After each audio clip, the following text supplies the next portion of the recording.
Hello everyone, welcome back to my channel flavours and recipes. ఈరోజు recipe beetroot rice. చాలా simple and ఈజీగా prepare చేసుకునే ఈ beetroot rice recipe process ఏంటో ఇప్పుడు చూద్దామా. దీనికోసం ముందుగా ఒక చిన్న బీట్రూట్ తీసుకున్నా, అలాగే ఒక హాఫ్ క్యారెట్ కూడా యాడ్ చేస్తే టేస్ట్ బాగుంటుంది. ఇప్పుడు బీట్రూట్ని వాష్ చేసి పీల్ చేసుకోవాలి. క్యారెట్ అలాగే బీట్రూట్ రెండింటిని తురుముకోవాలి. ఇలా పొడవుగా వచ్చేలాగా తురుముకొని రెడీ చేసుకోవాలి.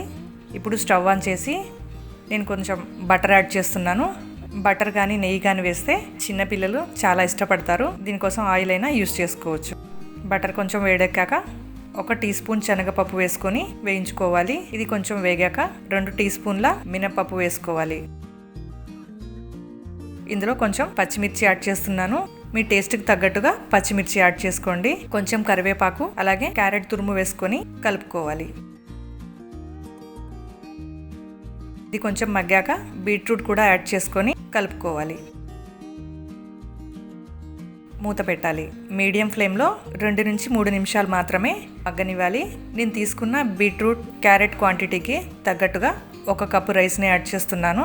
రైస్ యాడ్ చేసుకొని మిక్స్ చేసుకోవాలి. కొంచెం సాల్ట్ యాడ్ చేసుకొని కలుపుకోవాలి. మూత పెట్టేసి 1 నిమిషం తర్వాత స్టవ్ ఆఫ్ చేసుకోవాలి. అయితే బీట్రూట్ రైస్ అయితే రెడీ అయిపోయింది. వేడివేడిగా ఈ బీట్రూట్ రైస్తో ఇంకా టేస్ట్ కోసం ఒక హాఫ్ లెమన్ని యాడ్ చేసుకొని సర్వ్ చేయడమే. మీరు కూడా ఒకసారి టేస్ట్ చేసి ఎలా వచ్చిందో నాతో కామెంట్స్లో షేర్ చేసుకోండి. నా వీడియోస్ కనుక మీకు నచ్చినట్లయితే తప్పకుండా లైక్ చేయండి, షేర్ చేయండి, సబ్స్క్రైబ్ చేయండి. ఇంకో మంచి రెసిపీతో మళ్ళీ కలుద్దాం. Thanks for watching.